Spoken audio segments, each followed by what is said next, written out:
કેશોદના ખ્યાતનામ ડોક્ટરનું કૌભાંડ બહાર આવ્યું. કેશોદના જાણીતા અને નામચીન ડોક્ટર સાંગાણીના માંગરોળ રોડ પર આવેલ અયોધ્યામાં રામ પધારે તે પહેલા જ કારનામાઓ ખુલ્લા પડ્યા.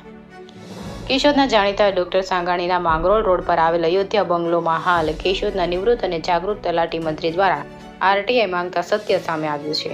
થોડા સમય પહેલા અયોધ્યામાં રામ પધાર્યા, પરંતુ અહીં કેશોદમાં બનેલ અયોધ્યામાં રામ પધારે તે પહેલા જ વિવાદ સર્જાયો છે.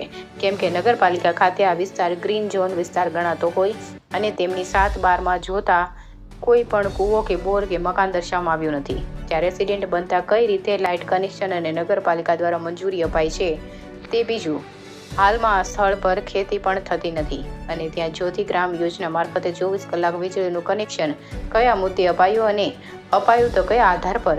આ બાબતે નગરપાલિકા દ્વારા પણ ઢાક પીછોડો કરવામાં આવેલ હોય અને ડોક્ટરને છાવરવામાં આવેલ અને એ જ અયોધ્યા બંગલોઝના મુદ્દે પીજીવીસીએલને પણ આરટીઆઈ કરવામાં આવી અને તેમણે પણ માહિતી દ્વારા પૂછવામાં આવ્યું કે આ વિસ્તાર ગામતળ બહારનો અને ખેત ઉપયોગી જગ્યા પર જ્યોતિ ગ્રામની લાઈન હોય અને ત્યાં રેસિડેન્ટ બન્યા બાદ કયા ડોક્યુમેન્ટના આધાર પર આ લાઇટ કનેક્શન અપાયું છે તે મુદ્દે પીજીવીસીએલ પાસે માહિતી માંગતા ત્યાં પણ લક્ષ્મીકાંત પ્યારેલાલની કૃપા વરસી હોય તે માટે પૂરી માહિતી આપવામાં આવી નથી. ત્યારે આ મુદ્દે અરજદાર દ્વારા આયોગમાં ફરિયાદ કરેલ અને જરૂરિયાત પડશે તો આ મુદ્દે હાઈકોર્ટ સુધી પણ જવું પડશે તેવી તૈયારીઓ હોવાનું જણાવ્યું હતું. કેમેરામેન રાવલિયા મધુ સાથે રિપોર્ટર જગદીશ યાદવ, જૂનાગઢ.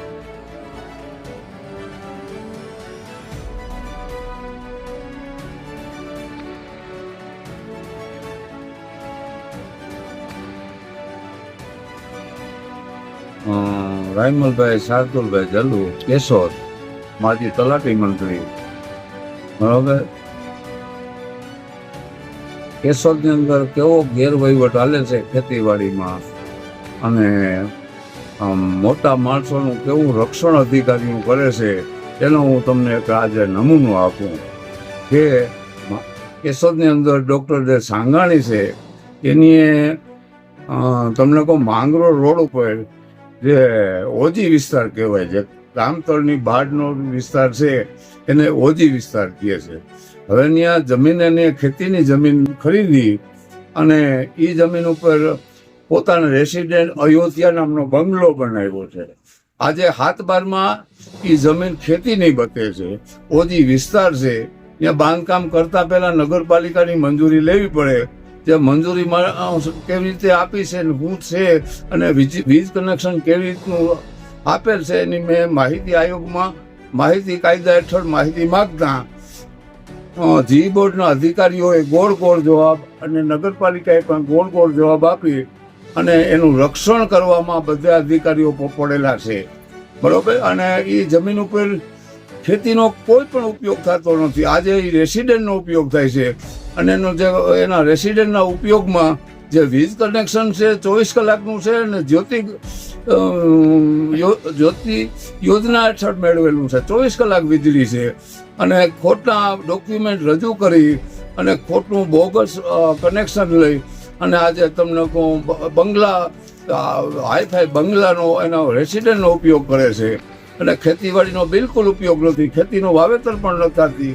એના 7/12માં એની જગ્યા ઉપર બોર કૂવો કે કોઈ તમને કહું કોઈ વસ્તુનો ઉપયોગ નથી કરવામાં આવતો.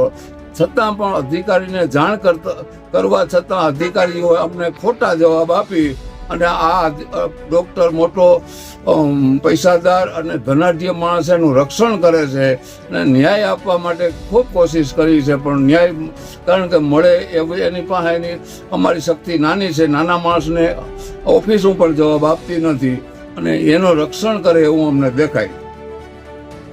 આજે ડૉક્ટર સાંગાણી છે એમ માનતા હોય કે હું આજે માનો કે મોટો ધનાઢ્ય પૈસાદાર છું અને મારું કોઈ બગાડી શકતે નથી. મારી હવે તો અનેક આ ગામમાં અરજીઓ કરે છે પણ મારું કોઈ બગાડી શકતો તો એ ભૂલ ખાય છે. હું એની સામે લડત કરી અને છેલ્લે હાઈકોર્ટમાં પણ એની સામે જવું પડે તો પણ જાય અને જે આજે એની ગેરઉપયોગ કર્યો છે એ હાઈકોર્ટમાં આ પ્રશ્ન લઈ અને એનો આ જે ગેરકૃત્ય છે એનું ઉજાગર કરીશ.